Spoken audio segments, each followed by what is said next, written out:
Harrison Price for Thursday, September 26th, 2024, coming to you from the Nation Network studio, built by Arbor Lee here at the historic Wall Center, downtown Vancouver. If you're heading to a game downtown, make a staycation out of it. Book your stay at the Wall. Call 604-331-1000. Ask for the Harrison Price rate. Yep, it's back. Some blackout dates apply based on availability.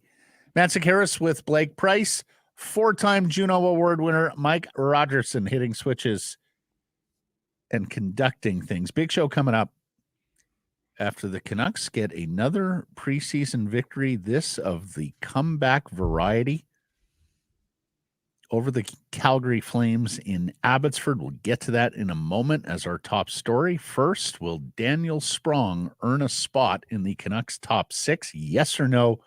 You can vote at Harrison Price, YouTube, and X. And we start there, Blake, because an absolutely scintillating goal from the Dutchman to force overtime here in the dying seconds at Abbey Center. We knew he had offensive acumen. We knew he had a pretty good shot. We knew he had a pretty decent offensive toolbox. But wowzer, what a highlight reel goal from Sprong. I didn't have that in my bingo card for Daniel Sprong. I didn't know he had that in his locker. That was a spectacular goal. It is a statement from him to his coach, to his teammates. This is what I'm capable of doing. We'd heard about the shot, but hadn't heard much about the dangles of the skating. There it is. And wow. I mean, you go from a team where you're wondering, are they two wingers short? And now you're sort of looking at the preseason and training camp and going, where you put all these wingers? Like, it's hard to believe they got to this point. Now, again, nobody scored a single goal in the regular season, and that's what's going to matter the most. But this is all you have to go on if you're a head coach. So he's in the same boat that all of us are, evaluating training camp and preseason performances and saying, who do I go with on opening night and where do I put him? So he's making all the same calculations, and he's probably a little stumped right now as to where he's at. I voted yes on the poll question, and we don't specify coming out of preseason and for the opening night lineup. So while I think that's a possibility, I do think that there will be a time at some point this season where Daniel Sprong holds down the right wing spot beside Elias Pettersson and Jake DeBrusk. For a decent amount of time at the very least. Exactly. Yeah. Not for one game. That's not going to qualify. Exactly. 2-3 weeks. He'll get a run there at some point this season. So I voted yes on the poll. And look, it seems like every year you get down close to the trade deadline, final home stretch of the season or into the Stanley Cup playoffs, and you look back and go, boy, that was a really nifty little signing late in the summer last year by Team X on player so-and-so, who has been quite a contributor and on a good contract for his team. I do wonder whether Daniel Sprong could be that guy for the Vancouver Canucks this coming season. So beautiful goal, interesting player. Look forward to tracking his progress. More on him in a second, but as mentioned, our top story brought to you by Yellow Dog Brewing, Neighborhood Brewing, Yellow Dog Spirits, and Foolish Winery. A 4-3 overtime win over the Calgary Flames in Abbotsford. Preseason, dramatic, thrilling. Jake DeBrusk with the overtime winner. Crowd was happy. Good crowd there as well. Sprong ties it with 14 seconds left. DeBrusk scores twice. Max Sasson scores. He's a story in last night's game. We'll get to him in a second. But first, let's hear from Sprong about the highlight reel goal. Yeah, I felt like Quinn out there a little bit dancing, but no, just time was running down. I had speed and then made the move, and that's part of my game, really aggressive off the rush, and got an opportunity to show that at the end. He's got jokes too.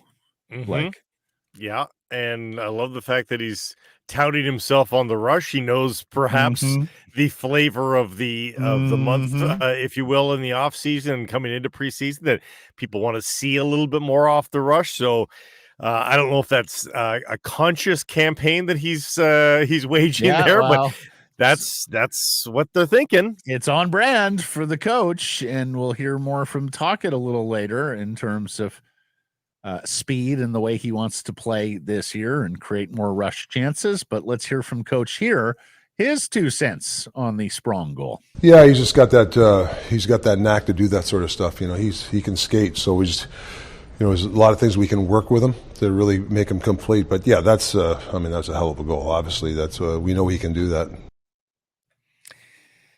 Yeah, well, if you know he can do that, you do wonder, even if he isn't a top 6 player for the Vancouver Canucks, Blake, and really this has been Sprong's history in the National Hockey League as he's bounced around to a number of teams. Now, some of it is attitudinal issues in the past. Some of it has been that he's just not a complete hockey player, and so putting him in a top 6 role and forcing him to play some matchups has not always been to his head coach's liking. That all said, if you need a goal, you're trailing by a goal in the 3rd period, I would not be at all surprised to see Daniel Sprong get more ice time and steal some ice time for players that simply don't have his offensive abilities. He's been a 20-goal scorer already in the NHL, did that with the Kraken a couple of years ago. He's certainly been on 20-goal paces in the NHL, thinking back to 2018-19 with the Ducks, where he had 14 in 47 games. There's real potential here. I would think for a guy at his age, at 27, I think there's a maturity there of, okay, if I want this to be my career here for 5, 6, 7 more years, and at 27, that's what you're thinking. I've still got a good chunk of my career left. If I'm Daniel Sprong, I'm listening to everything that the coach tells me, and I am going to broaden my game and be the absolute best that I can be so that I can extend this career and be a player going forward. So yeah, and Tocchet has talked about, we still want to work with him. We got some things to work on. And as we know, the magic that they had last year with players like Dakota Joshua and Connor Garland rebounding, Brock Boeser having a career year. If you're Daniel Sprong, I think you've got to feel pretty good that this is a staff that can get the best out of me. Mm-hmm. Yeah. And so be a sponge, listen to it all, as opposed to Kuzmenko, who might have just been a little bit too excited to come to the NHL and had so much success early because he was placed in such a great offensive position in a devil-may-care sort of offense with Bruce Boudreau. Mm-hmm. I don't know that Kuzmenko sort of was able to bear down, and maybe English as a second language too was a problem for him as well. But I don't know that he was the student that I would want Daniel Sprong to be right now in trying to be a full-time offensive contributor. The difference, of course, being that Andrei Kuzmenko had the early success. And look, if his NHL career goes pop, he goes back to the KHL and becomes one of the highest paid and best players in that league playing at home. The stakes are a little different for Daniel Sprong, whose family moved here from Holland when he was young to Montreal to further his hockey career.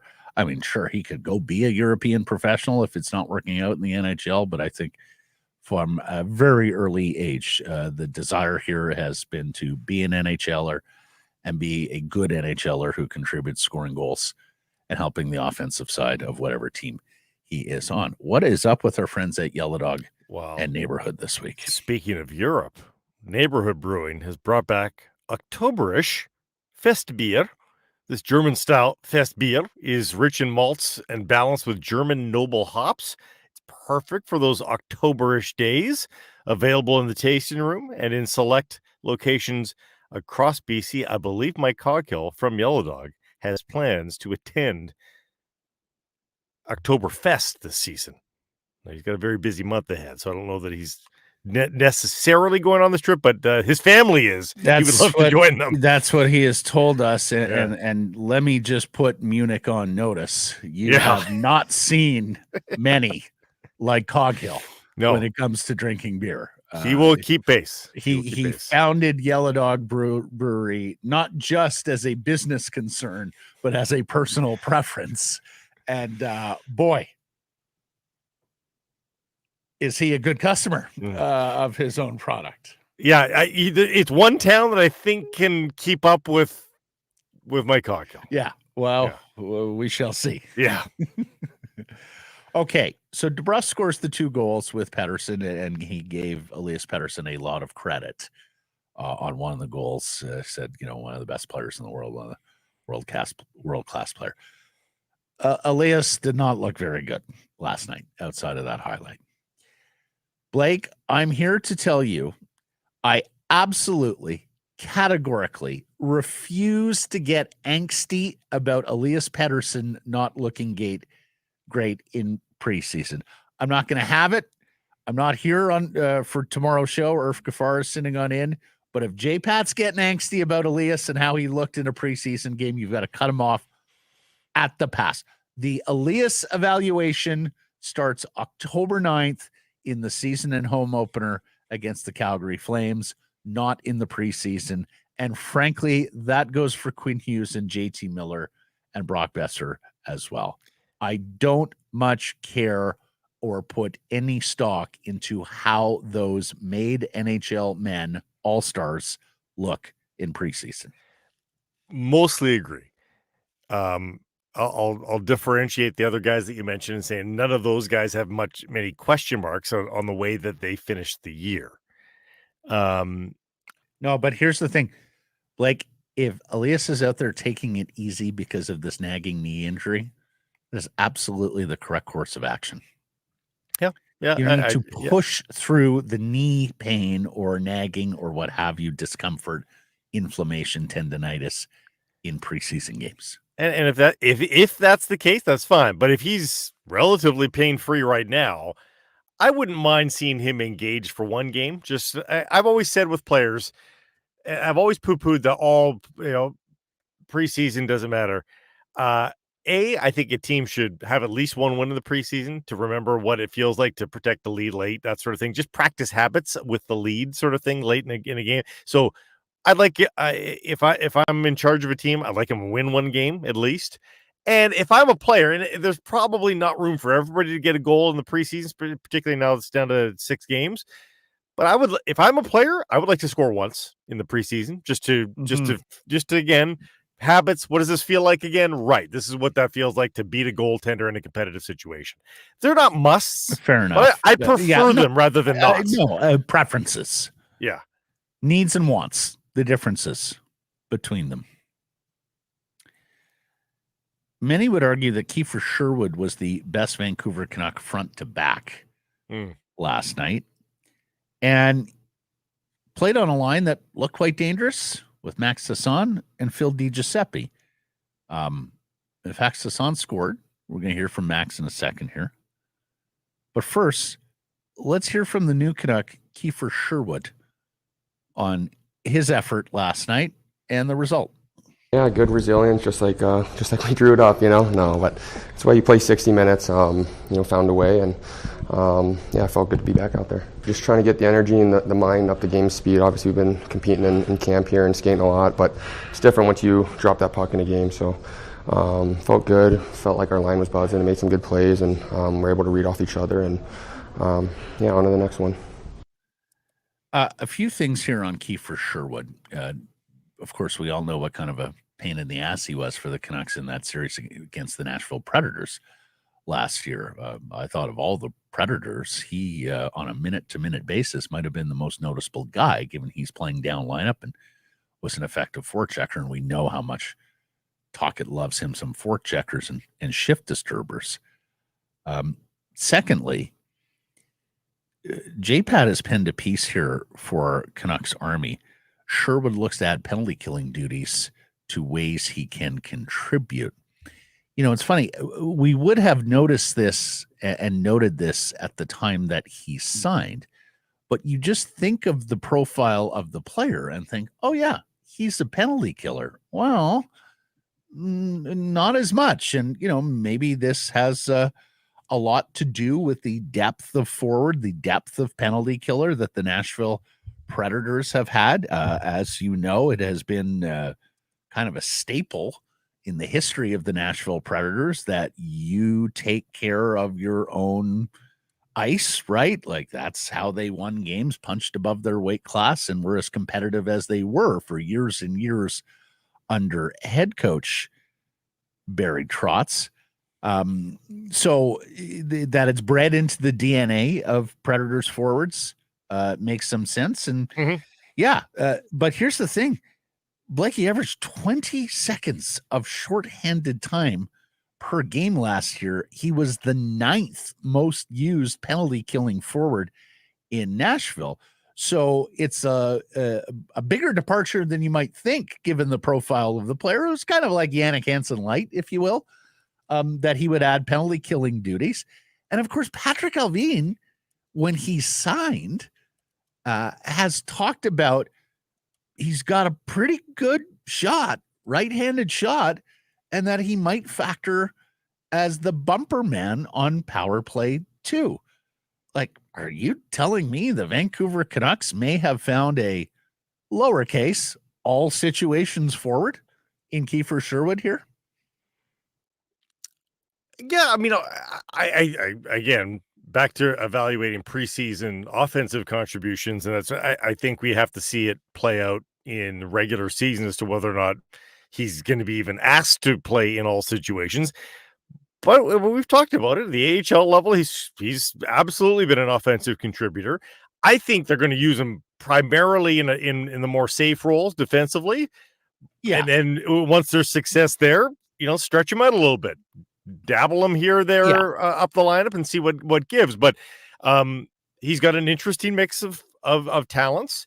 And they don't. Here's the thing: right now, they don't need any look offensively from him. So I don't think they're going to rush that. But it's going to be an interesting experiment at some point. And the preseason would be a good chance to get a sneak peek of it. But I think come the regular season, I think he's going to be down the lineup, and he's not going to even have that on his plate to do. I agree. And when I say all situations forward, I mean he's not going to be out there when you're down a goal late, Looking for a goal. Perhaps he's not quite all of the situations, but most situations forward. I mean, dare to dream here. Well, I agree with you in terms of how it's going to start, but I do believe there is upward mobility in the player, not too dissimilar to Jannik Hansen, Blake, because you remember when Jannik first came in here, he was a forecheck guy. He was a speed, energy, and penalty kill guy. He was a bottom six player, without a doubt. He generated way more turnovers than any player really should have. I mean, he was just a master at turning pucks over, getting defensemen to turn pucks over in their own zone. We talked about how, if he only had more hands, he could be a 20, 30 goal guy. But he eventually became so indispensable to the Vancouver Canucks that he moved his way into the middle six and into top six duty.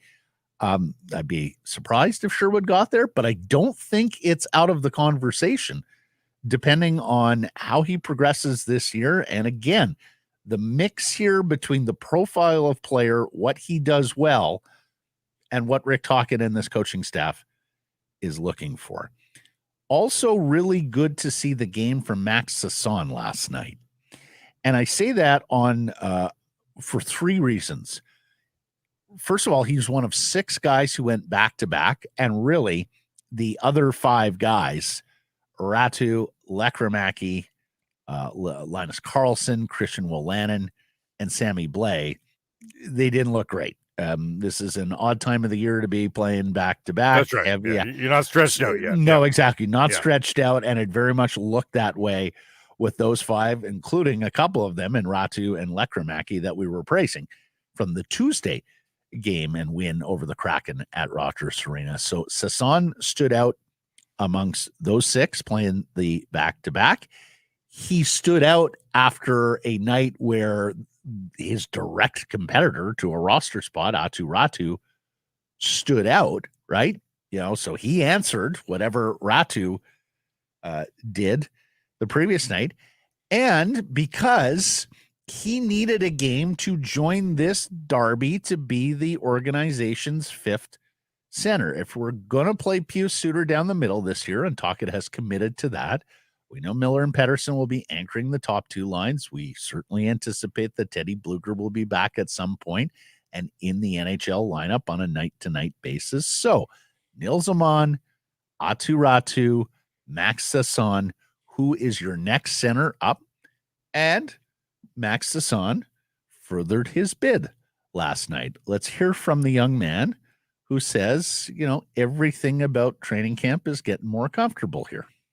It's different. You're maybe some of the things that you get away with in the AHL when you play against the top AHL players that are out here in the preseason and some of the top NHL guys. You can't get away with some of the things, and I'm learning that.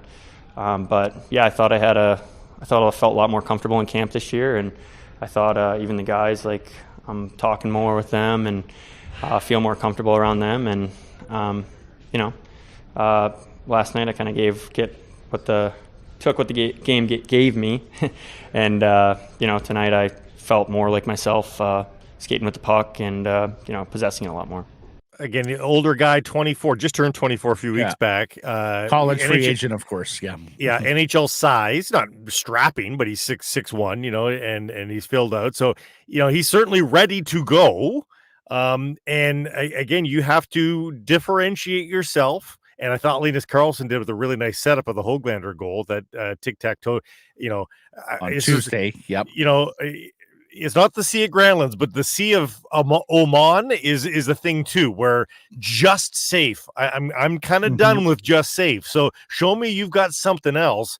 Yep. And Sasson is not afraid. He's willing to go into traffic. He's willing to engage physically, and show me that you can, the odd time, do something offensively. Karlsson did in game 1, and Sasson did here in game number 2.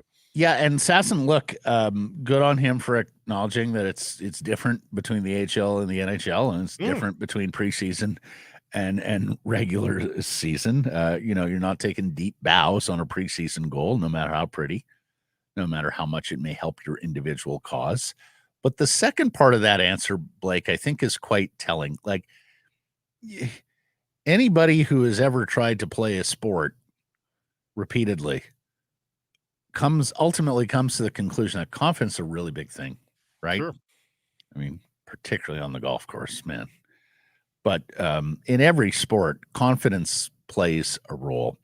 And so for him to say, I feel more comfortable around the guys, one of the hurdles that young players like Sasson and others have to overcome is that when you step into these big training camp dressing rooms and you see NHL all-stars, superstars in some of the lockers, you have to feel as though they are peers.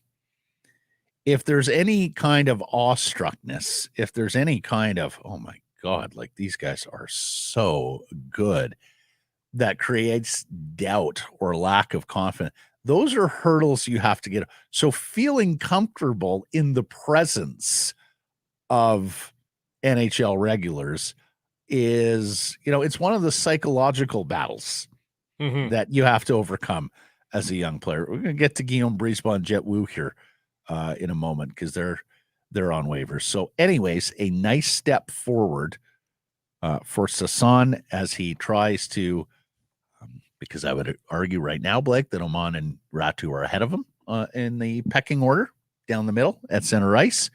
But I think there's ground to make up there, and I'm 100% with you. If you can be better than just safe, I think that's going to put you a leg up. Exactly. I think that you're in the passing lane if you're better than just safe, because I'm not sure Oman is capable of anything than just incidentally safe. On his goal, Jake DeBrusk doesn't get credit for it, but he has a nice night otherwise. He should get credit for being a part of that goal, though, because it's notable where Jake DeBrusk is on that goal. He's right in the blue paint, right on top of the keeper, ready to either tip it in or there for the rebound. So just in terms of, again, like, what are Jake DeBrusk's tendencies?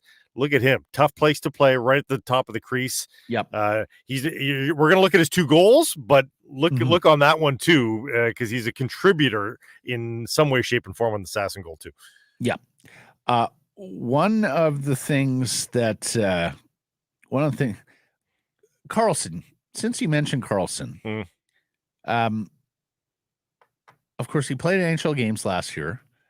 He's got some things that I think Tocchet likes in terms of being on the puck and on the wall and making. I think he's a pretty intelligent player. I'm not sure he has NHL pace, but we haven't talked about him a ton, and in part that's because the winger group is tougher to crack than the center group. But is there any part of you that thinks that Karlsson could jump Baines or Lekramaki and make a Hail Mary bid here if Dakota Joshua is missing come opening night? Right now, I see him. No, I don't. I think those are really long odds. Okay. But I mean, again, he's at least worked himself into, hey, if we need a body, we need a guy that is probably not going to kill us on a night. He's put himself into that category, which is not a bad category to be in. And then when you get those looks, you know, one night in November, look really good. Try to get on the score sheet and see what happens. Yeah.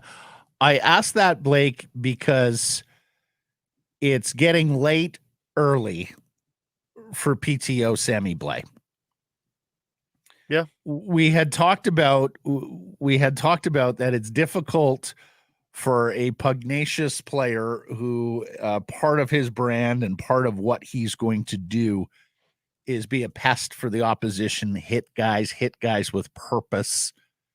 It's hard for that guy to stand out in a camp and in scrimmages because you're doing so against your own teammates. And of course, the last thing you want to do, particularly if you're on a PTO, is go on out and injure one of your teammates, particularly an important teammate. But he hasn't shown a ton here in 2 preseason games. There's only 6 preseason games on the schedule. One of them will probably be a dress rehearsal for most of the opening night guys or the final roster battles and the opening night guys. So I'm not sure Blais is going to play the next 3. So what do you have? 1 or 2 more opportunities here? And I also say that because while at one point Blais was looked at as a pretty nifty player in terms of how he could disrupt the other team with size at 6'2" and 206 and maybe even be sort of a down lineup contributor with some goals. Boy, the offense has never really been there for him as an NHLer. And he's coming off a season where his original team, the St. Louis Blues, who had reacquired him, played him just 53 times with 7 points. And I always look for this. He played less than 10 minutes a night, Blake. He played 941 last year per game. So you're barely an NHL player at those levels.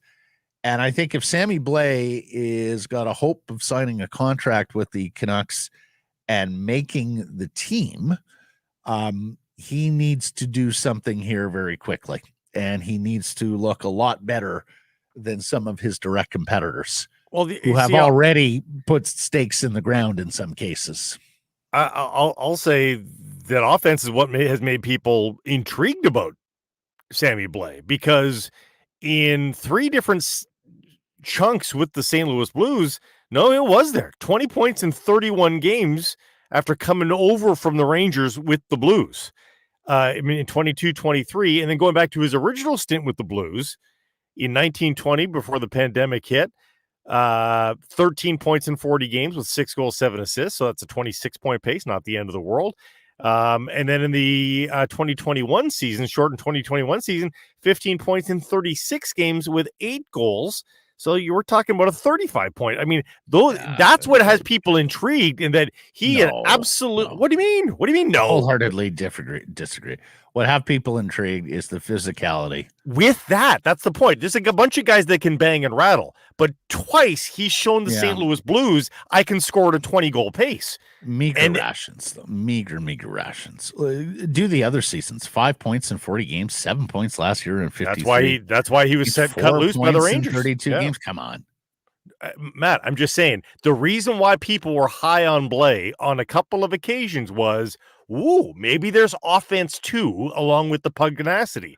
But then it just vaporizes, as it did with the Rangers and as it did with the Blues now for the first time last year. Well, as it stands right now, I would think that the Canucks would take a holdover like Carlson or Oman over him, or a kid like Ratu or Lekramaki.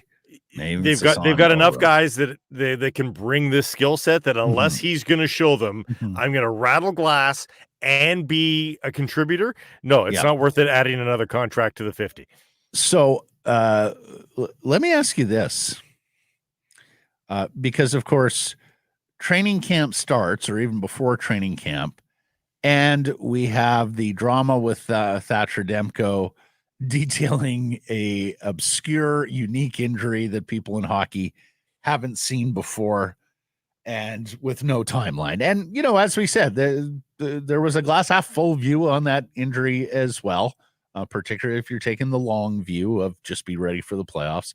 But I think in a lot of other cases, it's like, oh, that doesn't sound great for Demko. It's pain. He's going to have to play through it. It can't be corrected with surgery.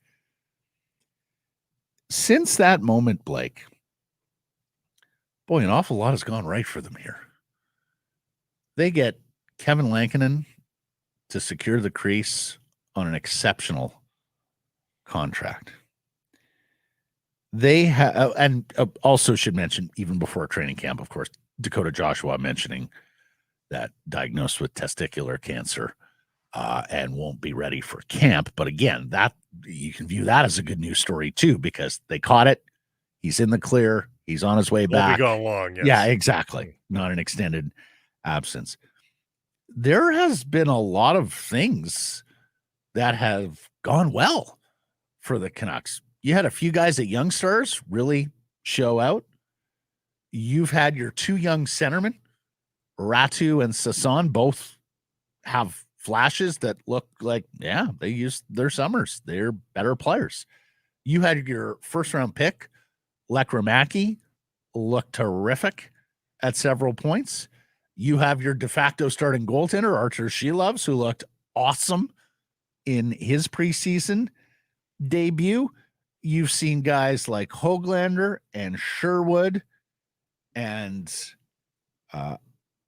others flash in your lineup. So far, I think there's a lot of good happenings here with the Vancouver Canucks in this training camp and preseason. No, for sure. They've got some. They've had some questions going into camp and preseason, and I've been so disappointed in years gone by. Even as little as last year, as soon as last year, where there's a very clear opportunity for player X, player Y, player Z. All you have to do is show something, and you'll probably get an opportunity, and that just doesn't happen. But now everybody's shown something. Like there's very few players that have needed to show something that have shown nothing. Exactly. Like, was Ratu great last night? No, but he was good enough in night one where you're still thinking, no, there's forward momentum there with the players. So, things like that, maybe not perfect, but it's a lot to ask these role players to be perfect. But Blake, show me something. And this is where J-Pat's do something was born out of, was guys like Victor Oreskovich coming into camp and just show me something. And they couldn't. And that was so frustrating for us year after year covering training camp. It's so nice to have a training camp where you're saying, show us something. And every guy is like, yeah, I can do that. Mm-hmm. I thought it was born of wingers in like long gold droughts, middle of the season in the Desjardins era, but I stand to be corrected. Blossomed into other applications, but originally it was really for guys down the lineup. Did it ever blossom? Yeah. In fact, it blossomed so much, I'm not sure J-Pat likes it anymore. But well, eventually, Matt, it did cover the entirety of the team back in the mid-teens, of course, right? Something. Let's not voluntarily go back to that era. Let's try and avoid that as much as possible. Well, and here's the thing. There was a world where this could have been the easiest roster set that the front office and the coaches have ever been around, right? Like, we went into this thing going, there's not a lot of battle for jobs.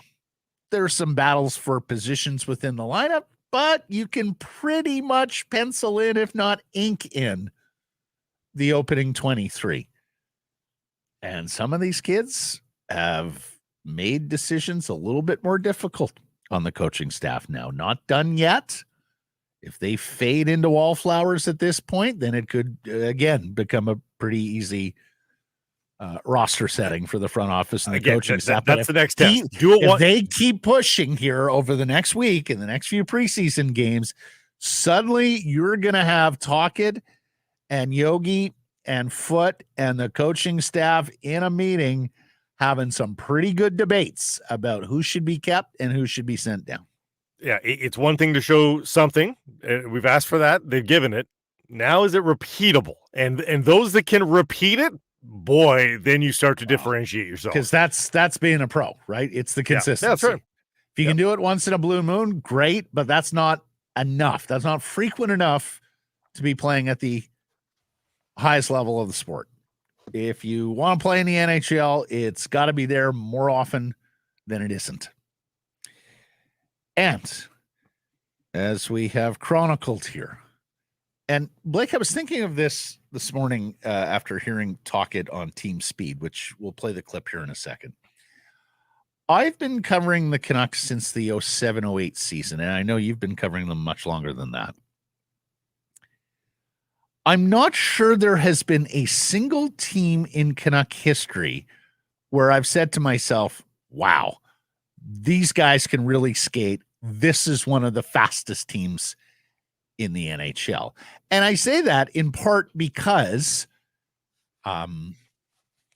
many of their star or superstar players haven't had raw pace as part of their toolbox. You think back to the Sedins, Pettersson and Boeser. Like, these aren't guys who make their hay on blowing by people and using their wheels. There was a Canuck team back in the President's Trophy era with Kessler and Burrows and Raymond and Hansen and Ehrhoff and guys who could really skate. But for me, they were somewhat offset by the Twins and Michael Samuelsson and guys who weren't necessarily as fleet of foot. Nevertheless, it has been a long time, even if you can remember a Canucks team over the last 2 decades that you look at and go, that's one of the faster teams in the NHL. It has been a long time, I think, since you could say speed is a Vancouver Canucks strength. They're working on it, and it could very well be the next step in this club's evolution and team cycle. Let's hear from Coach Tocchet, because he was preaching got to get faster after the game last night. Play fast, you got to come back fast. I thought we were coasting. You got to be in shape to play this game. So we're going to continue to skate hard, and if you want to play at this pace, you got to be in shape. So I think we got to get a couple of guys up to speed, which is fine. But it's always nice to see the elements that we've been working on working in the game. We just need it. Like I said, the 2 games were fine. I just think we got to get a little bit faster, thinking faster. Yeah, and if you want to be a rush team, you got to be fast. But as he also outlines, when things go poorly on the rush, you got to get back fast as well. Add, by the way, to some of those vintage big teams, Grabner and who else was fast? Grabner was really moved out before they.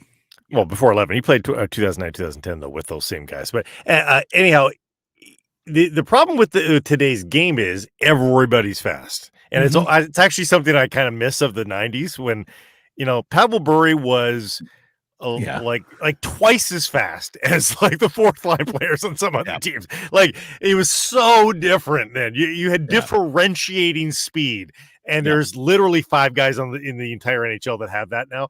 But more to Tocchet's point, it's not about you being fast. It's about you being quick, and it's about you playing fast too. So the skating helps. You need to be at least a great skater, if not the fastest skater. And you have to know how to work that into puck play too. No point in just being a fast skater if you don't know how to do anything with the puck at speed, and if the team doesn't get you to the puck at speed as well. So all of that has to work together, and you can make up for not being the 10 out of 10 team in speed if you're 8 out of 10 in speed in the league, but you play fast, and those are two different things. I think he's fine with that, and they're probably you're absolutely right. They're probably a 7 or 8 out of 10 speed team, but they can play faster, and he's working on that, I think. Yeah. Do you remember such a great point about differentiating speed? Like, do you remember in the 80s with some of the big running backs like Dorsett, Dickerson, Bo Jackson, they get in the clear and then forget about it. Like they were gone. No one was catching. Linebackers and safeties couldn't run like they run today. And you're right. Same goes with the NHL. We've talked about it. There is no more big lumbering cement foot defensemen who make their way with sheer physicality and minimal puck skills. The Canucks are testing that. But yes, I understand what you're saying. Yeah. There used to be cinder blocks out there that guys like Pavel Bure skate circles around. I mean, you're talking about guys getting walked. It is rare and it is shameful when you get walked in the NHL today, right? Blake, the entire 80s, it was a decade of wingers walking defensemen off the rush. I mean, you'd see it multiple times a period, let alone. And role players, too. It wouldn't just be superstars. You've had these burner role players. Absolutely. Who would have just crazy speed. And you just you don't see that anymore. No, you're right. The difference, anyway. All those guys skate like that now. They're all fast. Yeah, no, exactly. Yeah. It's a minimal requirement to making the NHL. But, I can remember, and it's towards the end of Trevor Linden's tenure, and I forget the player, but someone was available. I remember calling Linden and said, "Are you guys at all interested?" And he went, "No, Matt, because we don't need to get any slower than we already are." That was not only a bad team, but not a particularly quick team. So they had a long way to go when it came to team pace. And I think they're getting there. And you make an exceptional point that it's not just raw speed in a straight line. In fact, as much as 40 times count at the NFL Combine, a lot of scouts are looking for that first 10-yard split. How explosive are you? And a lot of other scouts are looking for not the quickness element that you talk about. How quickly do you turn? How quickly do you recognize? Because that gets you space. Both of those things you just talked about get space. Because those are compensatory tools if you don't have the pure raw straight line speed. Okay, Blake, I think we knew the day would come, and look, it ain't over yet, but we may have graduated past the Guillaume Brisebois Jet Woo era of Vancouver Canucks prospects.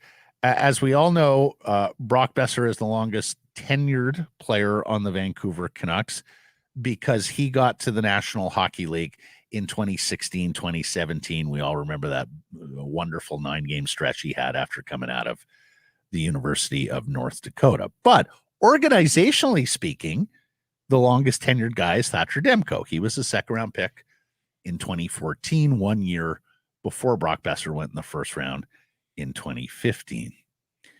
Well, the third most tenured guy in the Canucks organization, Blake Guillaume Brisebois, the third-round pick, 66th overall at the 2015 draft. You may remember that was the pick they got for Eddie Lack in the trade they made, I believe that morning at the draft in Fort Lauderdale. And then Jet Woo was a ballyhooed second-round pick because he was sort of a top 10 buzz guy before a poor last season of junior. The Canucks scooped him up at 37th overall in the second round.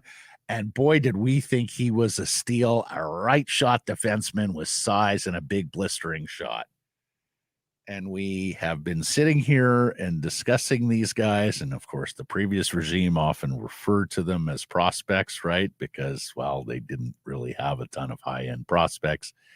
But Brisebois, who actually has played games for the Vancouver Canucks in parts of 4 seasons, 27 games, has 3 points, And Jet Wu, who has never really played a game for the Vancouver Canucks, but has been around the organization, same year as the Quinn Hughes draft in 2018, both on waivers for the purposes of assigning them to Abbotsford. I suspect they clear and go down to Abbotsford, but I also think it says something that this early in the process, and poor Brisebois, because he dealt with the concussion all last year, but I think it also says something that this early in the process, these are the two guys who get waived. Yeah, both of them have battled injury, and even just last night, Wu alone battling, getting hit in the face with the puck.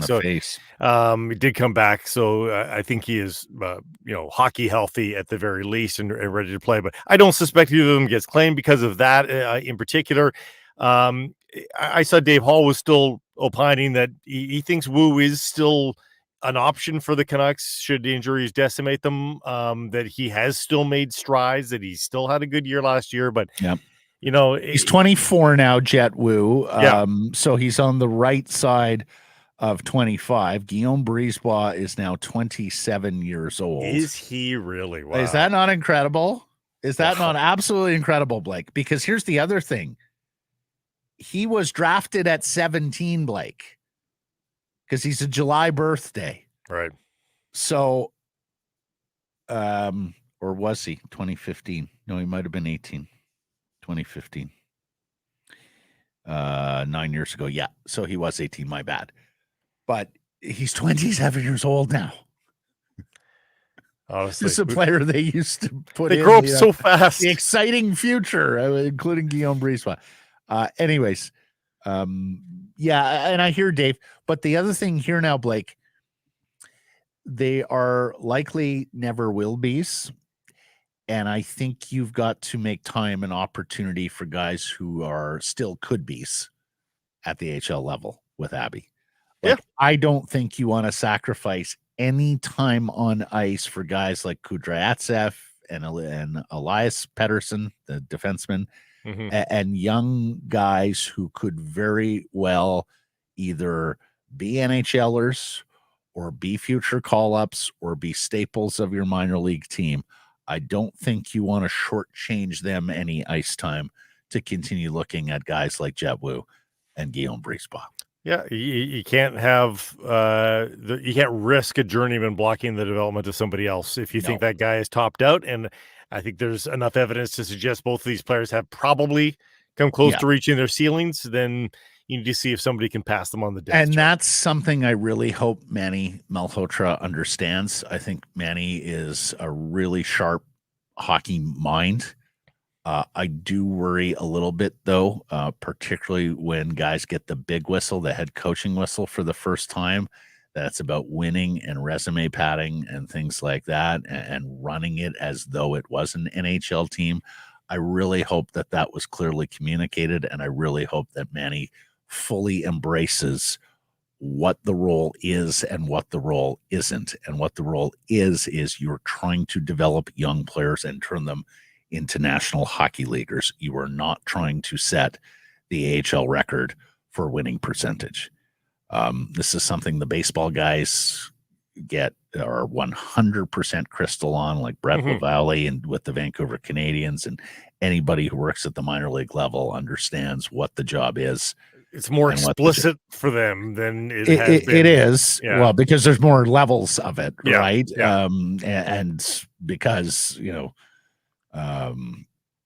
oftentimes at the lower levels, you're getting 18-year-olds out of high school. In some cases, you're getting 16 and 17-year-olds out of the Caribbean, right? So it is stark when you get athletes that young who are in the professional, quote-unquote, ranks to be developing them. Okay, let's get to today's menu. Brought to you by our friends at Greta Bar. And look, hockey season hasn't yet started, but there's still plenty going on. Baseball, football, soccer, and when hockey season does get going, Greta, great spot for all games, home and away. We'll be there for Canucks Army viewing parties throughout the season. Circle October 19th right now. Minutes from the arena, pregame, postgame. Check out the great street food menu. Try the tacos. Games in the arcade, and it is a most popular arcade. Weekly drink specials. Greta Bar is the place to be. 50 West Cordova, Greta Bar. Let the games begin. You enjoyed our interview with Patrick Johnston today, I know. PJ with a banger today. He was playful today. We Very ran playful. the gamut with him. Yeah, we did. We covered a lot of ground. Mhm. Rob Williams also going to join us from the Daily Hive. He has, of course, been on Seat Beat and actually outlines how long Seat Beat has been a thing. And boy, it's been a long time. And we inadvertently started it way back when, Blake, once upon a time, interviewing former Canucks executive Jeff Stipek. So PJ and Rob playing a Canucks talk here coming up for you on the program. Bet365 bets of the day. This segment brought to you by Bet365, proud sponsor of Sekeres and Price. Where are you going today, good sir? I'm taking a look at the Lions at -7 right now, and that's a lot of points to give, given I don't think this team has this mojo. Bo Levi Mitchell seems to be getting some mojo with the Hamilton Tiger Cats to some degree. So I'm going to do the hedge. I'm going to take Hamilton +7, honestly. Yeah, I took it earlier in the week too. I like taking touchdown plus. Yeah. Feel guilty, I like when but I get hey, 7+ points, and I just try to figure this Lions team out, but it's been difficult. Now, they came back off the bye last time. Going into buys have been a bigger issue for them. But yeah, I'm with you there. I'm taking points. That's a lot of points for a not clear favorite, you know. I'm also taking points in the NFL. And look, I don't love taking a team on a short week that scores an upset victory, but I do like them when they're getting 3.5 points, and that's the Washington Commanders. And I quite like the quarterback, Daniels. I think he's going to have trouble staying healthy because he runs so upright and just takes some hellacious shots, but it's early in the season still.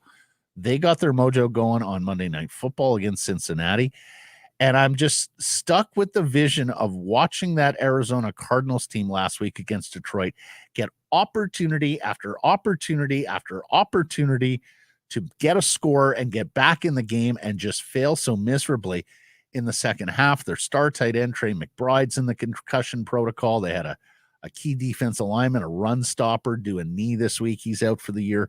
So I'm going to take the Commanders plus 3.5 points Sunday in the desert against the Cardinals. Open an account with Bet365 today. Bet on a huge range of markets.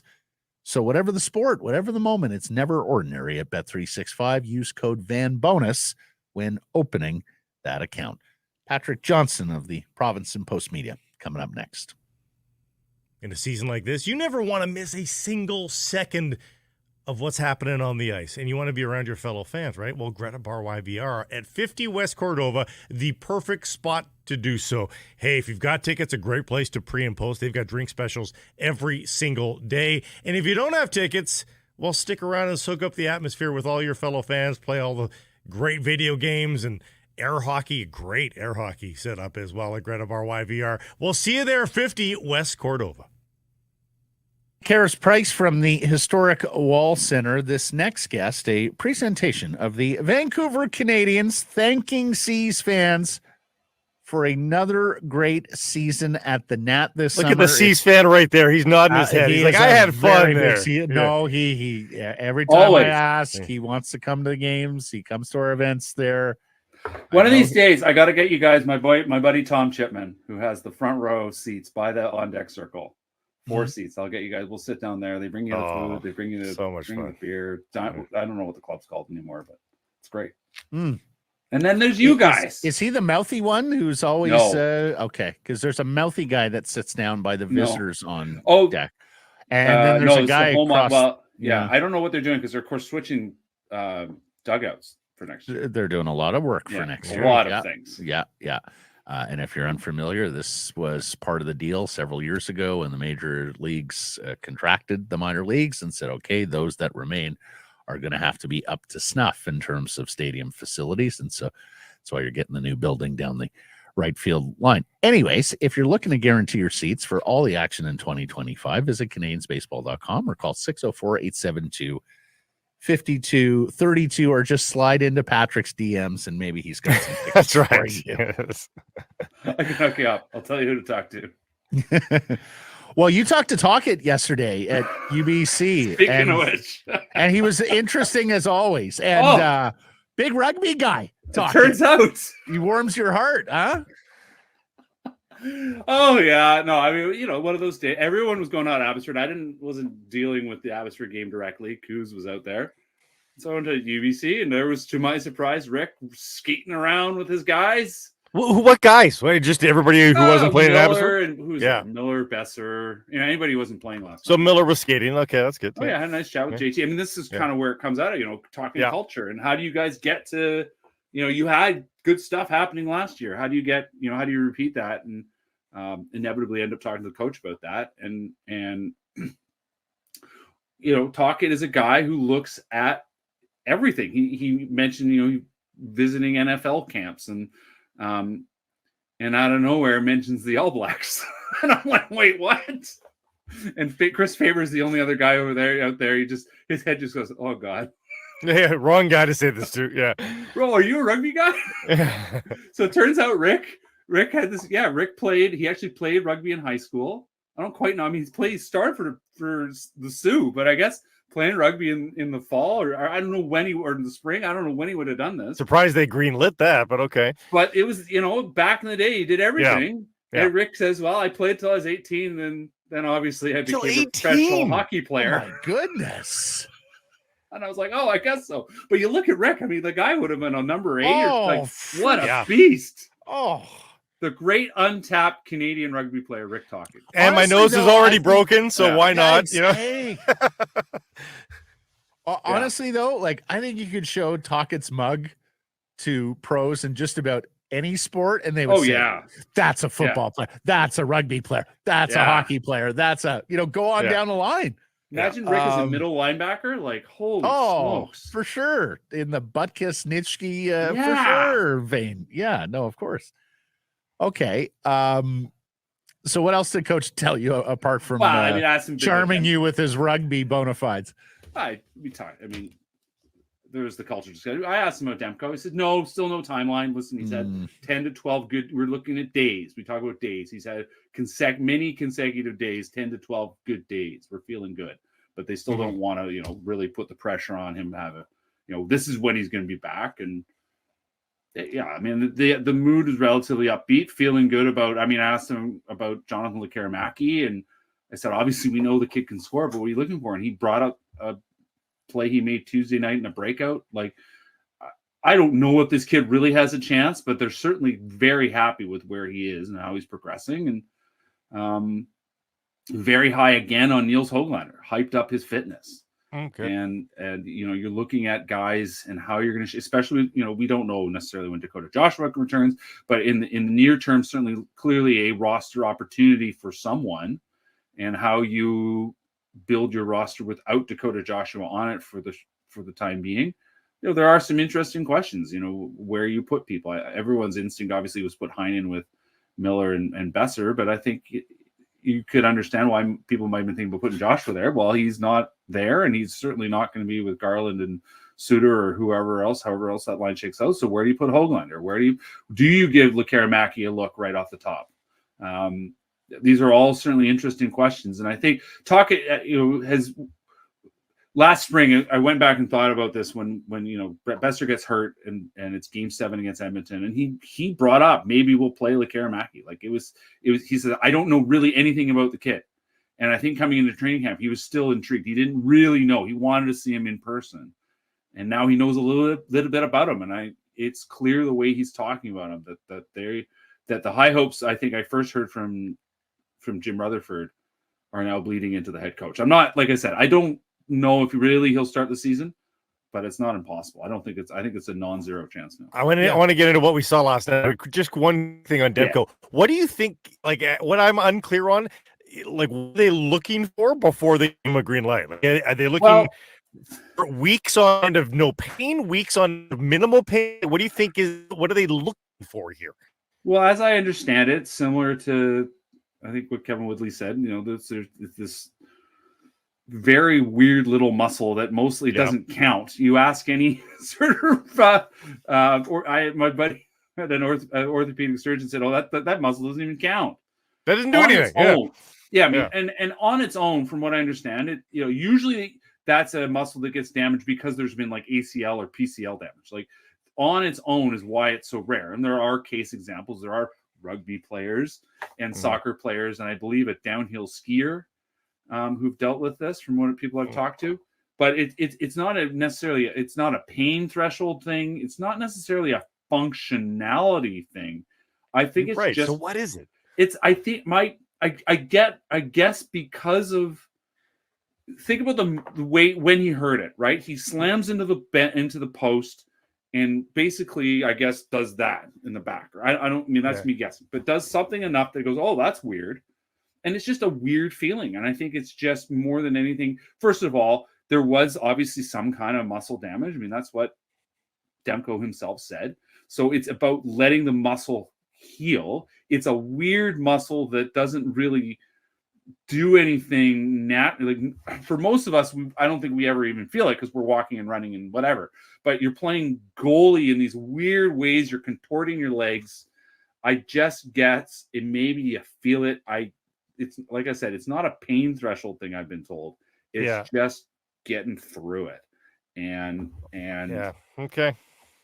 I think, I mean, more than anything, it's still vague, right? And I'm not blaming you. I'm just saying, I don't know what we're waiting on. I think the things to understand was that, he took 4 weeks off or thereabouts in June when he had the procedure, comes back and he couldn't, for discomfort, whatever it is, he clearly couldn't start his sort of off-season work until relatively recently. Yeah. That all the anxiety we started hearing in August all matches with all this stuff. And that's the anxiety was, well, he hasn't been able to start the way he wants to start. So, fellas, I think one thing is perfectly clear, particularly after we heard what we heard last week from Thatcher Demko himself and heard that he specifically wanted to address the media on this, is that nobody but Thatcher Demko is making this call. Right. Like Thatcher Demko is going to tell the whole lot of them when he is ready to play a game. And I don't think anyone is going to pressure him to play a game before that word comes down. He seems very sensitive and very custodial with regards to how this injury is going to be described out here in the public sphere and how it's going to be managed on a day-to-day basis. So, and until then, there's always Artie. Yeah, we got the Artie party. And Kevin Lankinen. And we have Kevin Lankinen, and it's our first time talking to you since the signing, and I think it was super wise, but feel free to disagree. The signing was wise? Is that what you're saying, Matt? Yes, that's his feeling. Yes. Yeah, I think so too. They got the price they wanted. Like look at the cap hits. That it's essentially the same as beautiful. It's beautiful. Like they got him. They waited him out. Camp started. He lost all the leverage, and he signed for a bargain basement dollar. At 1.4, we've got ourselves at 1.4 per year. We've got a real debate. But at 860 or whatever it is, there's no debate. He's an NHL goalie. He's an NHL goalie. And I'm happy to give him the 8-team no trade clause if that's what cinched it at that number. That's a no-brainer too. He's an NHL goalie. He was pretty good as UC Saros' backup. He was pretty good on a terrible Blackhawks team. Like he's going to be fine. He's exactly what you want. I said this last year at one point. I said Casey Smith is the best backup goalie they've had since I think I said Eddie Lack.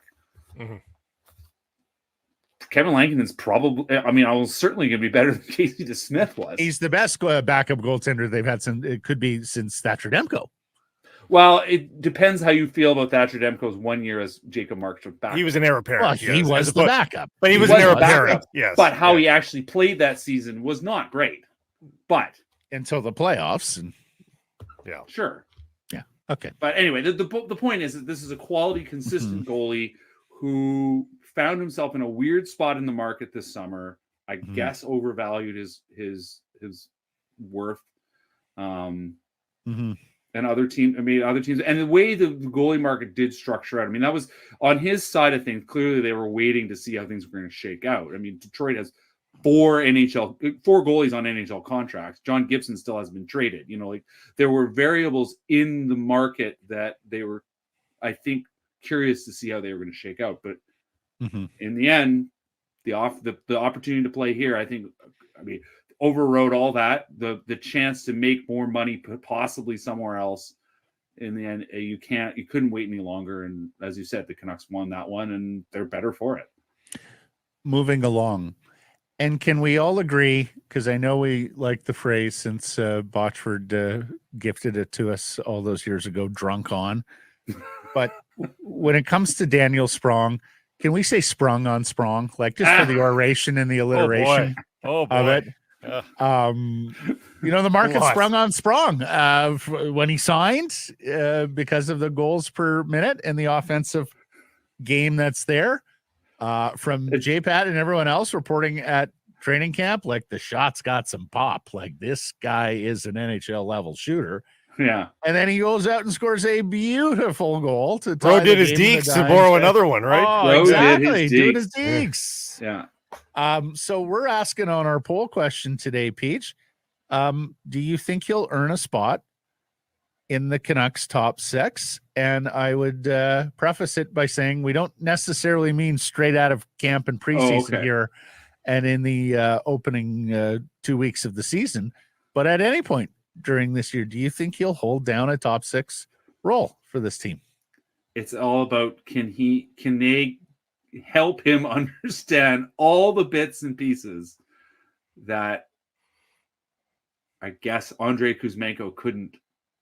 Right? I mean, that's a pure offensive guy. Yeah. That is why Tocchet urged the team to move on from Andrei Kuzmenko, was that they're just for all the kind of fun bits that he maybe brought offensively. I mean, Kuzmenko was not producing as well, but for all the bits, there was just too much off the puck chaos.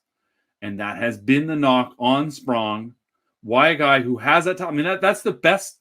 Let's be fair. It's a great goal, but it's the best preseason goal since Paolo Bure's stick to foot to stick, which I'm always amazed how much people talk. Like, do people not understand that was like, it's September 26th, 1996. Like, it's a preseason game. Anyway, Sprong's goal was fantastic. It was so much fun. It brought to life a game, otherwise, the fans got what they paid for with that goal. It is all the other things away from the puck. And I go back to the Tocchet thing we talked about off the top. And I asked him essentially, what are you looking at in Lekerimäki? And he will be looking at this and the same thing. And Sprong is a player they obviously know, right? That he was a guy that came up in Pittsburgh, that there's a body of work that they're well aware of, or lack thereof. They're well aware of. And that's what it comes down to. And so on that standpoint, if I'm cruel, I say no, but of course people love optimism. So I'm going to say yes. Yes, he will get some shifts at some point this season with Elias Pettersson, because he and Pettersson should have some outstanding moments. To me, the thing you could do here, if you're really creative, is that he is a guy that's a bit of a specialist. Depending on how you shake things out, that he's on the lineup. Rick Tocchet loves his pairings, right? So if you end up with a bit more, you sort of line him up on the fourth line, but he isn't necessarily going to take a lot of shifts with Teddy Bluger. He's playing a bit on the power play. He's playing a bit with Pettersson here and there. And occasionally, I guess you're getting some offensive zone faceoffs where he's playing against the other team's fourth line or something like that. So yeah, I that's the role I think he certainly starts in. Whether it grows beyond that and it becomes a regular on the Pettersson line, all comes down to whether they can turn him into more than he's been. And if it doesn't really work out, they'll move on. That's the other thing this team's learned, is that they'll be ready to move on if something doesn't work. I do love the fact that they do have somebody that can do that, though, because I don't know that they have anybody on the roster that can pull that out, just where nothing else is working on a given night, but somebody might be able to do that just to get you a goal. It's nice to know that guy exists in your team. Yeah, absolutely. The skating is, the skating is outstanding. Not many rivals for that quality skating. We have seen guys we've seen JT Miller go end to end, but he's not skating like that. He's a bull, right? He's powering his way through the defense as opposed to just skating by them. Also, let's be real. As I said, it's preseason. I'd like now show me to do that against the Vegas Golden Knights. Right. But hey, he's got the shot too. So he's not a one-trick pony. Some guys just deke. Yeah. But this guy's a stand-still shooter is pretty valuable too. So there's it's a pretty good toolbox offensively. Offensively, fantastic. So, the guy scores. Like you've already said it. Like the goal rate, the rate numbers, the rate he scores, puts up points is fantastic. There is no getting around that. Mm-hmm. It's the other part of the game that is the question. Overall in the preseason, a lot of the new guys have had a flash moment, which is what we always say in the preseason and in these scrimmages, just show us something to get the fans excited and show your coach where you can. Everybody sort of ticked that box. The rest of the preseason now, can you show that there's any level of consistency to that? I guess it would be the next want. But I love the fact that they've set the hook, I think, in a lot of us here of this is what I'm capable of. And that goes to Kiefer Sherwood, to even to Vinny Desharnais, who showed maybe over exuberantly how physical he can be. But everybody's sort of done their job through 2 games of the preseason here. Yeah, let's not forget it's only a 6-game preseason. Yeah. Right. So a lot of these guys, you're going to the opening lineup will clearly be October 4th at home against Edmonton. That's almost certainly going to be whoever's going to open the season in the lineup. So you got 2 games. You got Friday, Saturday, and then you got a game Monday. To tinker. Yeah. So out of those, you don't think there'll be a roster battle on that October 4th? There's always a couple guys. Sure, there's always a couple guys on the edge. Absolutely, yeah. Don't get me wrong, but for the most part, almost all the questions will be settled by then. If you just sort of think about it, okay, everyone's getting. Certainly, all the veterans are getting 3 games. Like Pettersson and Hughes will play one of the games this weekend, or they'll play on Monday, and then most of them will play next Friday. But you're looking at the likes of Lekkerimäki. They're leaning on Lekkerimäki, and Tocchet brought this up. You lean on the guys that played back to back. He brought up. He said some of the guys in the HL play 3 games in three days, and sometimes the Sunday games at lunchtime. So the young guys, they're going to lean on, I think, on this pretty heavily. JT Miller has always said he's realistic in how he starts his preseasons now. He's slow and steady, and he learned when he was young not to come out gangbusters. But he still needs 3 games. It's a preseason though that is different because there's such a short window. So the ability to apply all the things and build all the things that Tocchet certainly want to be working on in terms of systems, and obviously talking about rush, building stuff off the rush, that's going to be much more of a work in progress. It is very much about individual assessment and what do you do from moment to moment, and are you, how close are you? And like I said, is Jonathan Lekkerimäki really going to get open the season with his team, or are they going to just sort of let's probably not, right? Yeah, right. Like probably not, but we'll see what happens, particularly in these next 2 or 3 preseason. You likely can't have Lekkerimäki and Daniel Sprong making the team in the top 6, right? No, right? No, but that's like I said. Sprong could be a situational specialist, though, right down line. Like that's how you do it. Mm-hmm. And answer me this: Blake and I had a bit of a debate on this. I'm shocked. And Blake pulled out a buttered toast analogy of all things. Soucy and Desharnais, Myers with Forbert, and so underpinning sort of a bigger, less mobile, less puck competent guy with a guy who can skate a little bit and is used to playing higher up the lineup. Yeah. Or Soucy and Myers, and Forbert Desharnais and fingers crossed when the third. One yummy half of the toast and one dry toast, or one sort of full piece of mostly buttered, but some unbuttered spots on the toast.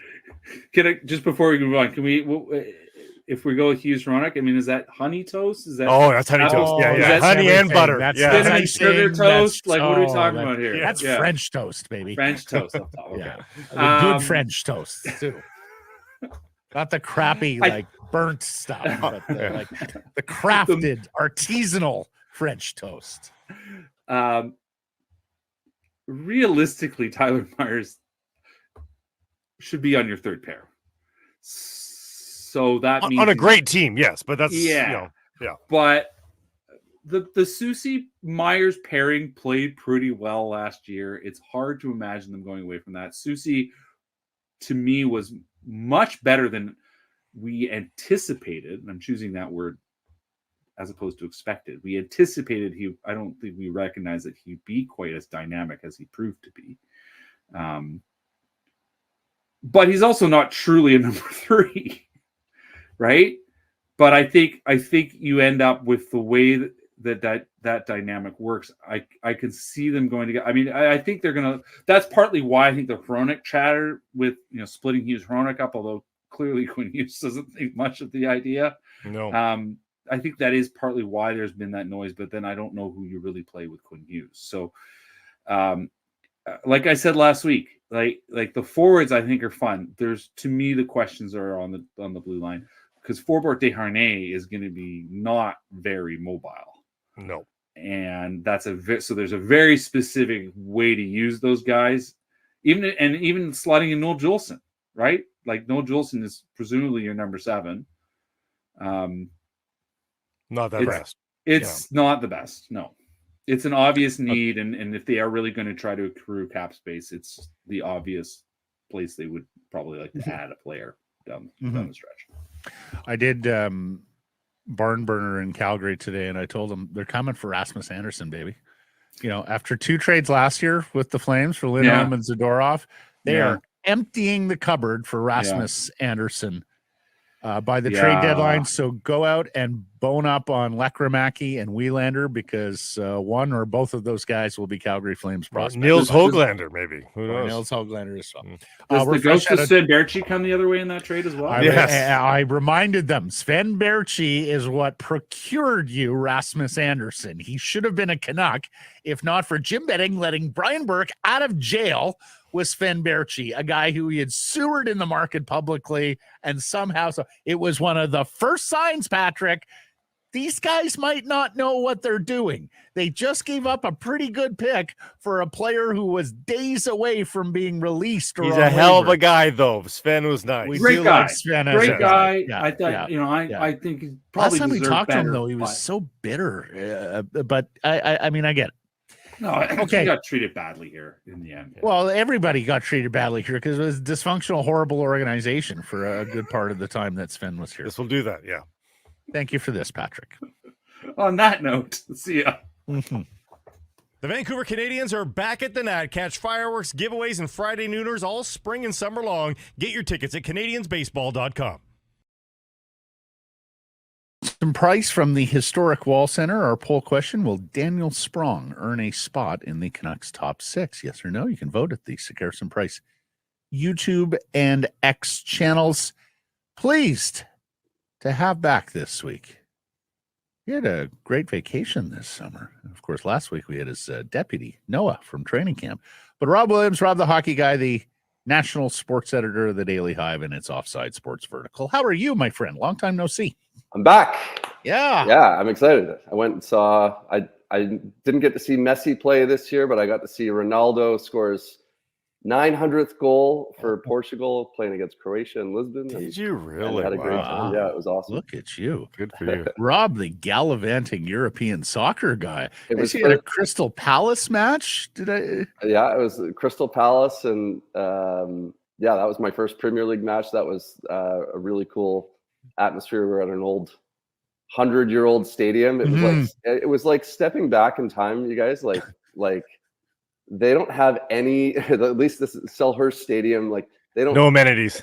There's no amenities. Exactly. Yeah, no. It is like, I was like, oh, I wonder if like they got like a, we got there early because, I had to take the train, wanted to make, so I was there well early, and I was like, oh, maybe I'll check out do they have like a little shop you can see, like, I don't know, team store? Maybe I'll get a t-shirt or something. Like, I don't know, like you can't even like walk to all parts of the grounds. It's just like, there's a soccer pitch and then people are there to watch the game. It's in some ways quite beautiful, but like, and like, and of course, like soccer specific stadium, like you're right there. We were like row 3. I haven't been that close to the corner flag since the Whitecaps. Okay, so what that put you back? What row 3 for Crystal Palace put you back? I can't remember what that was. That was like maybe cost us $70 or something like that. Or okay. I can't remember. I can't recall exactly. The one I can recall, the Portugal match was €15. So it was less than the cost, than the cost of a inter-squad scrimmage for the Canucks. Right. It was unbelievable. Wow. Yeah, no, that was phenomenal. So it's incredible how they just wedge, and of course, a lot of this, as Rob notes, happened 100 years ago. It's incredible how they just like wedge stadiums into crowded London and British neighborhoods. Yeah, it's unbelievable. Like you're walking down city streets, there's all sorts of row housing, and then the next thing you know, oh, here's a soccer stadium that hosts a big Premier League side just out of the blue. Yeah, there was from the train station to the stadium, which is maybe like a 5-minute walk. It's just all houses. I think there was one little pub. That's it. Yeah. It's like, and then not here's your stadium at all. Like, no, not the way we do it in North America at all. Like, but it was the really, BC Lions and Whitecaps playing at a field in Marpole. You know, like you just like amongst houses. Yeah. Here's your weird stadium. There's a guy selling cottage pies outside, and there may be a bathroom on your side of the maybe. And if not, otherwise, just right there. Just go. Exactly. Go. Treat the alley like a trough. Okay, moving. This on. is the Daily HIVest of all the Daily HIVest hits. This is. There are days where like this is a Rob Williams day, and this is a Rob Williams day. Yeah. But let's start. Let's start with the game and the poll question. What a pretty goal from Sprong, huh? Oh yeah. Holy cow, was that gorgeous? What do you think? He's got top 6 potential this year, Rob? Beautiful goal. I think he does have top 6 potential. But did you see like the Flames defenseman he walked by? Like, this is very much early preseason. Like, that was not an NHL, move at the blue or defense at the blue line. But let's not take it all away from him. I mean, that was a beautiful goal. Showed off great hands to finish it off. And that's a great sign, right? I mean, like, he comes in here, like he has the resume of a bona fide, talented offensive player that can play in a top 6 role. So he should be doing things like that, and that's great to see. And I'd like to see some more from him. I wonder I guess the big question is, what is the piece that I guess Pettersson and DeBrusk are missing on that? Like, do they need a guy like Sprong? Do they need more of a worker bee, like forechecker?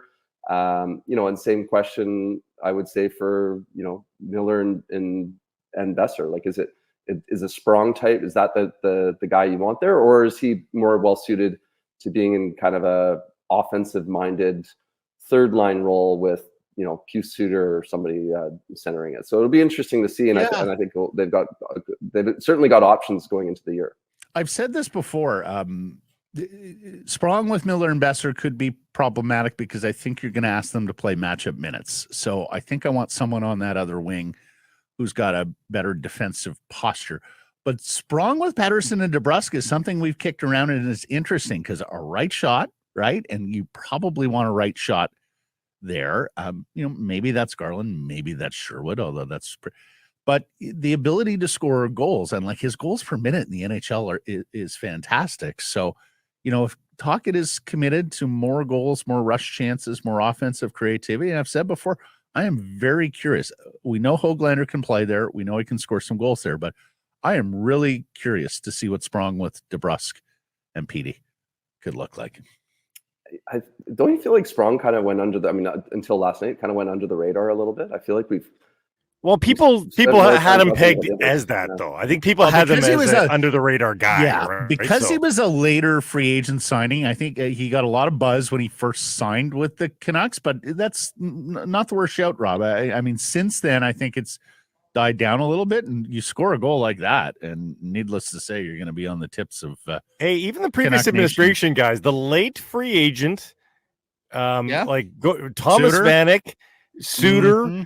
You know, like bridging these last two matches, they've actually done pretty well from August 1st on. You know, we say every year in mid to late July, there will be some bargains that are signed here before Labor Day comes, and it could well be that Daniel Sprong is the next. Let's count actual goals, and again, there have been some really nice preseason goals in Canucks history. We've chronicled that already, but Pavel Bure, 28 years ago, 28 years to the day. It's really crazy, but. You know, hey, you still got to do it to do it. If he had done that in the inter-squad game, if he had done it as a young star, if he was a kid that you still got to do it. You still got to pull it off, right? So there's certain guys that you want to see things from in preseason, and there's certain guys where you just go, okay, they're okay to be like, wake me up when the regular season starts. So, you know, I think, you know, these established stars on the team, you don't expect them to be going all out in preseason. When you've got newcomers to a team, I think that's a spot where they should have a little more pep in their step, right? Like they should be a little bit more excited to play. And, you know, a guy like Sprong, like, you know, he was pretty well snubbed by the entire National Hockey League in free agency, right? Like he didn't get the contract that he wanted. He had to settle for less with the Canucks late in free agency. That should be the type of guy that you want to have come in and be like, you know, he's got a bit of a chip on his shoulder. So you'd expect him to you know, be a little more motivated at this time of year. All right, let's deal with.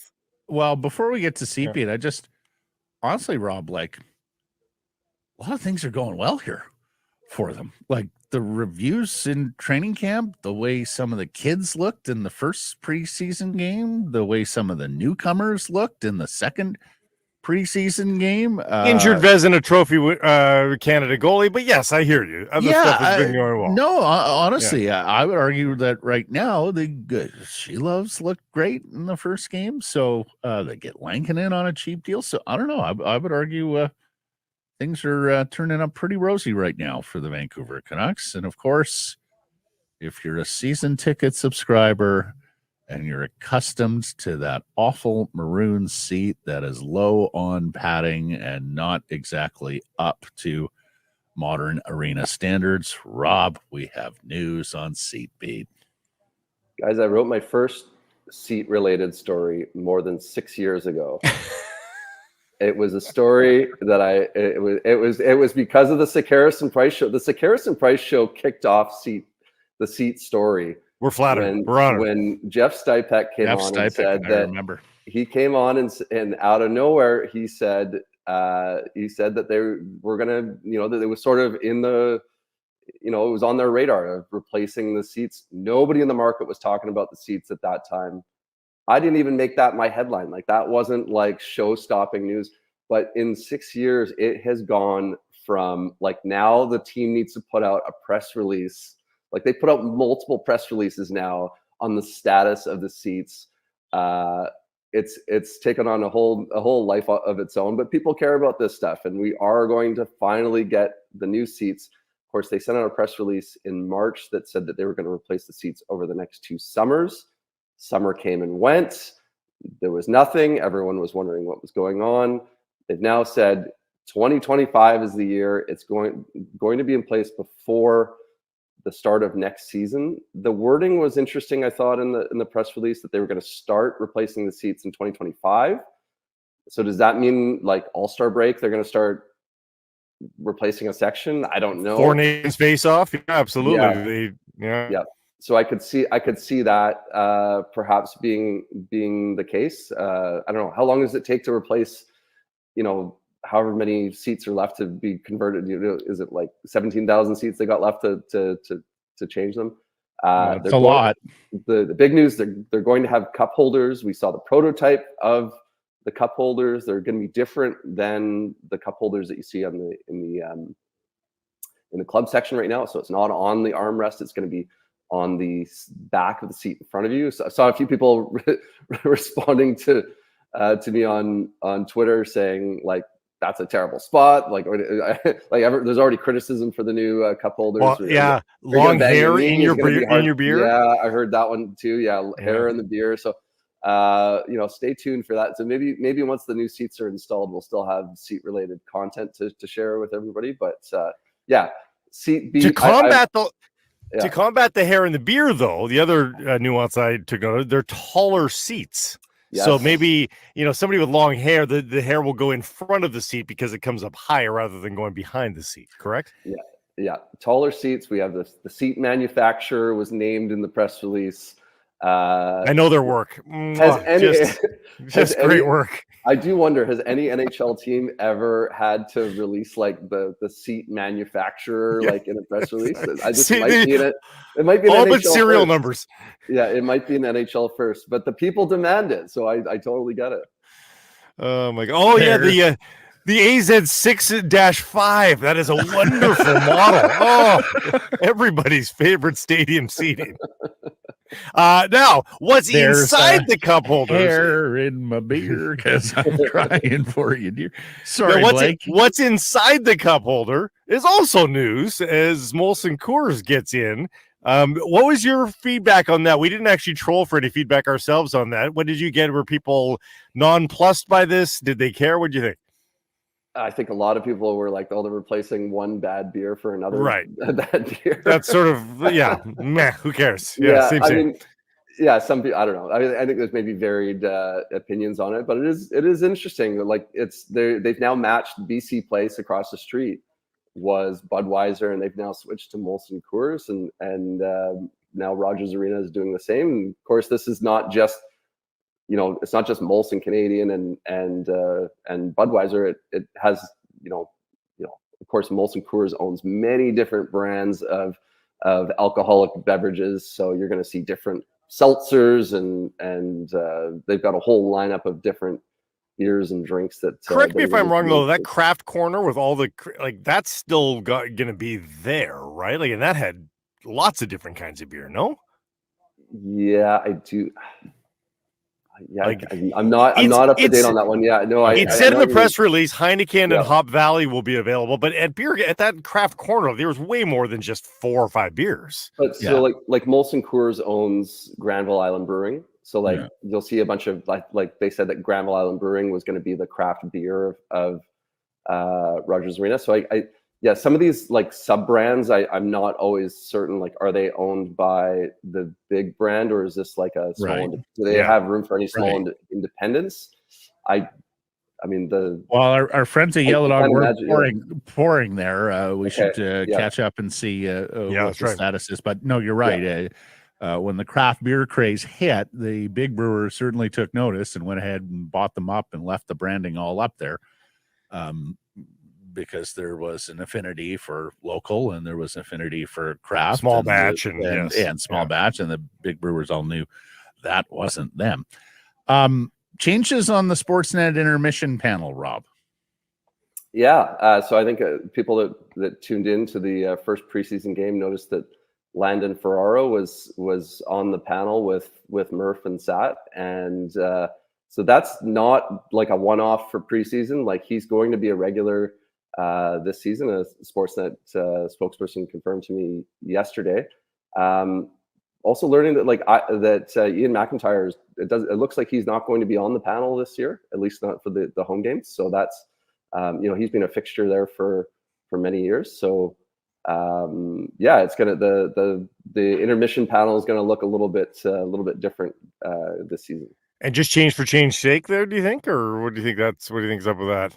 Good question. You never know. I mean, these kinds of decisions, we know that the team gets a say in how in how the broadcast goes. So it's not every decision is not always only Sportsnet. So they do work together on these types of things. So you never know exactly how much. How much was this a Canucks decision? Was this a Sportsnet decision? I don't know if there was anything else behind it beyond that. Yeah, I mean, I wouldn't be surprised if this is an interventionist Canucks decision. Of course, they threw Shorty and DT and Murph off the charter last year, and I do believe there's a lot of rabbit ears there. I mean, at one point last year, I heard, they're upset with some of the things that are said on the intermission panel. I'm like, you've got to be kidding me! Like, it's the most sanitized panel ever. Yeah, exactly. Like, if you have defensive breakdowns and give up 2-3 goals in the period, of course they've got to talk about that at the intermission. If you lose your discipline and create, takes dumb penalties, of course they have to discuss that at the intermission. I've always felt guys like that. Of course, like the team wants people to say positive things about them, but by and large, like you want a passionate fan base.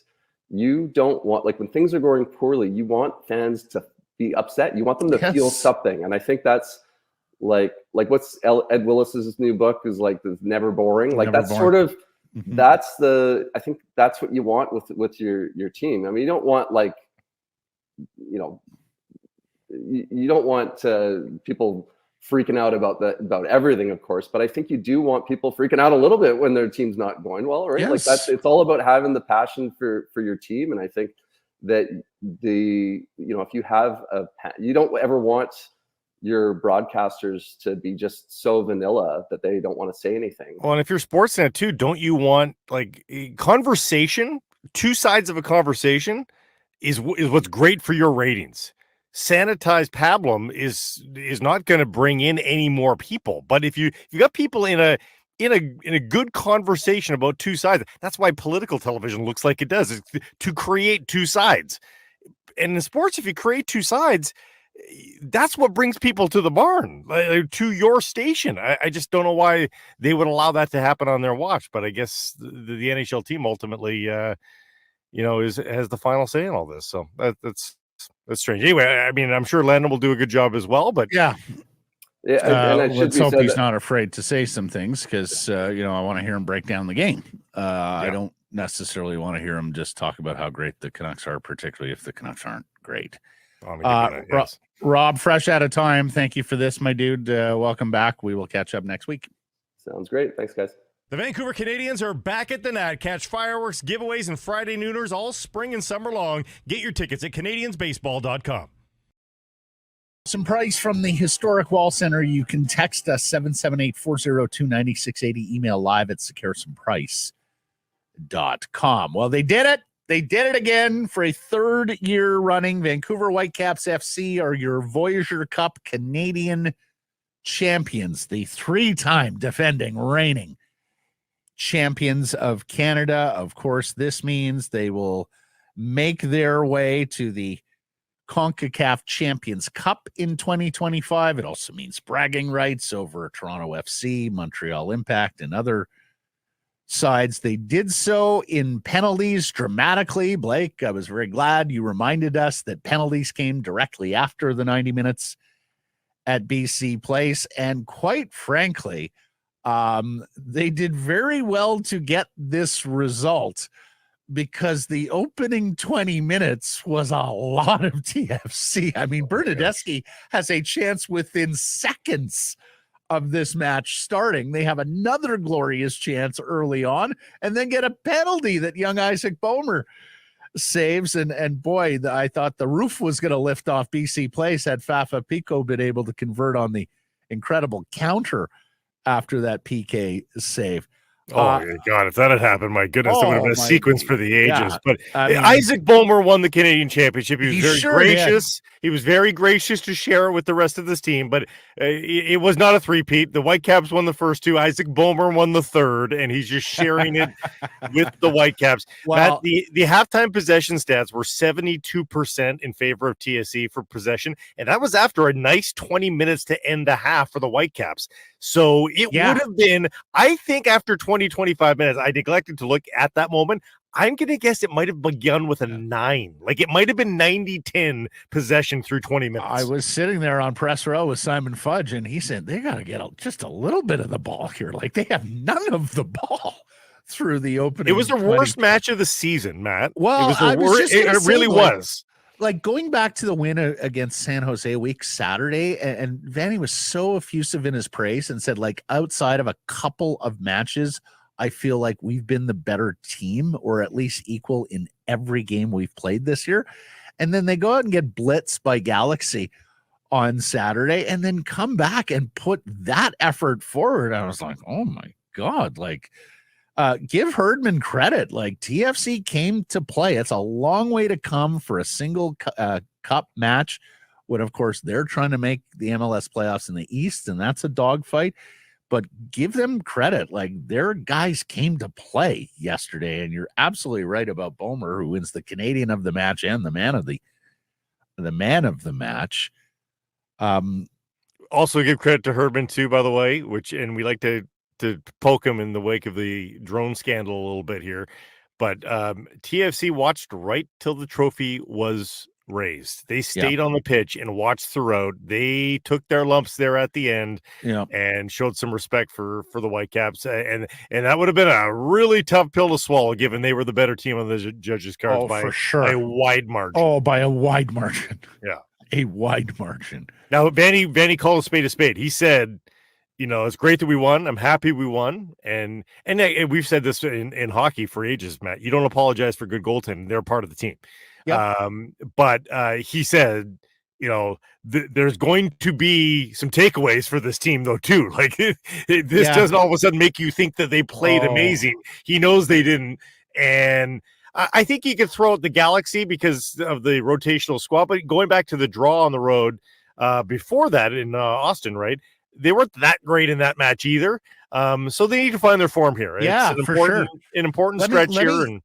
Let me ask you this. Was Boeser so good? And again, Insigne, Bernadeschi, like all of the TFC top guys played. Well, Bernadeschi was great. Bernadeschi was Insigne amazing. was not that great. He wasn't. Really he wasn't. But Bernadeschi was dangerous virtually every time he touched the.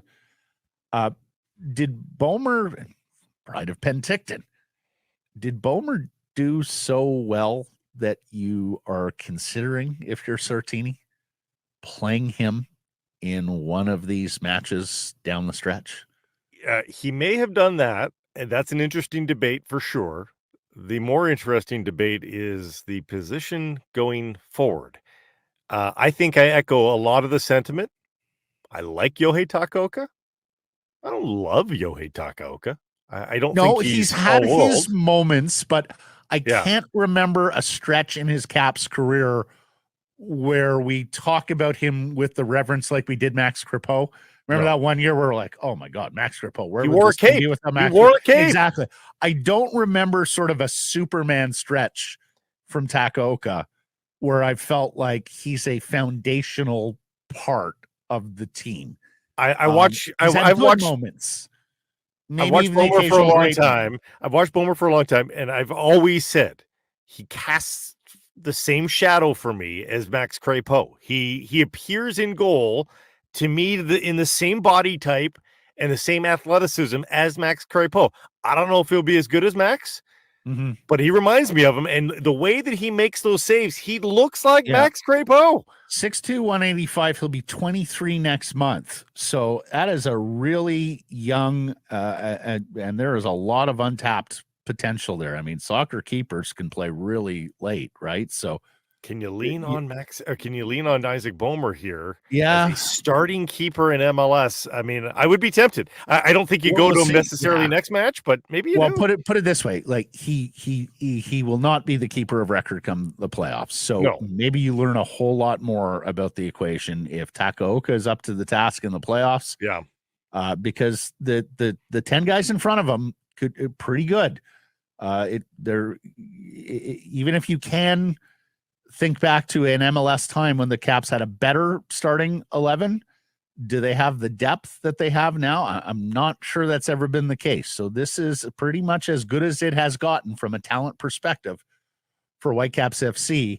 If Takaoka is the weak link in the playoffs, I think you absolutely have to consider making a change there. If he's up to the task, then you've got a very nice problem to have with a keeper you feel good about, and a youngster, and a local Canadian youngster who also has potential to be a starting guy going forward. Lions are at BC Place tomorrow, Friday. Battle of the Felines. They play the Hamilton Tiger Cats. Just the stakes here before we get into the lineup. BC at 7-7, 1 game behind the Winnipeg Blue Bombers, but effectively it's a 2-game gap because the Bombers have the tiebreaker. They are a half game up on the Saskatchewan Roughriders, who are 6-7-1. They have a draw. So Lions looking to win and maybe get some help from the Edmonton Elks. And Blake, that game will go immediately prior to in fact, there's going to be an overlap here as I see it, because Winnipeg and Edmonton kick off, and then 2.5 hours later, Hamilton and BC kick off. So by the end of the first quarter or so, you will know where Winnipeg stands and whether or not they've opened the door a crack to allow you to That's a fun late season Friday night. That's good stuff. Very much so. And then, of course, on the weekend, Ottawa's in Saskatchewan, so you're rooting Red Blacks there to beat the Riders and create further cushion on the backside from below in the West standings. Hamilton's not out of this now. Look, I know BC went in there to Tim Hortons Field and absolutely annihilated them earlier this year. I think it was 44-28, but the score was flattering to the Tabbies that they were absolutely awful. We were actually questioning defense. The professional of the Tiger Cats. Yeah. Exactly. They've been a lot better since. They're 5-9. They're not out of it in the East. They're 2 games back of Toronto. The one problem they have is they're 1-6 against the West this year. So they have not done well when facing the West Division. Big changes. And we had outlined some of what was going on at practice and who was limited, but 6 changes for the Lions on the roster this week. Alexander Holland's out, the receiver. We told you that. Deontay Evans wound up. The DB winds up not being able to make it here. Bo Lacumbo is off the roster this week, as is the Canadian lineman David Neville. So Jalen Edwards-Cooper, who is back with the Lions. He was a mainstay last year. He went off and has come back. Perryman, the defensive back, is also back this week. Ben Hladek of Vernon, the middle linebacker, returns. Tyler Packer at guard is back, and then they got to change a couple of other changes with special teams guys and backup guys. So big changes for the BC Lions coming off the bye, and of course this is the Orange Shirt Day game for the BC Lions. So looking forward to the game Friday at BC Place. Poll question results from Wednesday. We asked you which young player will most affect this Canucks season. There were 4 options there, Blake. Arshdeep Bains, Jonathan Lekramaki, Atu Ratu, Arturs Shilovs. Who won the poll? Gonna guess this is a Lekramaki Shilov showdown. I'll go with the keeper who's already got the NHL games under his belt. Very good. He won the poll. What percentage of the vote did he get? 45. He got 69. Did he really? Wow. Okay. Yeah. Lekramaki, people are loving the story. They're loving the potential. They love the fact that it's a first round guy who's gotten back on track and looks like he's going to be an NHL player. But 17% of the vote. Ratu, coming off the great game he had Tuesday at Rogers Arena, got 12%. Arshdeep with 2% of the vote. Errors and omissions, a couple of things on the list. One from yesterday, one from earlier in the week. Earlier in the week, I said President's Cup starts Friday. No, it starts Thursday. And our YouTube show, the launch was a little bit delayed yesterday. Also, one usually for me. Fire that up at 11:30, but it took several minutes, and it was a YouTube issue. So, at Irony Stock weighed in. I was talking about the Yellow Dog Stout. I think I called it horchata. Yes. It's horchata, says Irony Stock. Horchata. He knows about his horchatas, apparently. Yes. He or she. That's good. That's good. Thanks for joining us, everybody. Appreciate you spending some time and connecting with us. Please do subscribe to all our assorted channels, YouTube, and wherever you get your podcasts. Follow on social. That's Twitter, Insta, Facebook, TikTok, and YouTube. We are live on many of those platforms, 11:30 a.m. Pacific time weekdays. And, of course, support the community sponsors you hear us telling you about. Keep it local. Hey, everybody. If you're enjoying what you're seeing here, then follow along with Sekeres and Price on YouTube. I promise, more content coming. The kids call it subscribe on YouTube. Well, how about liking it? Do that as well. Smash it right now.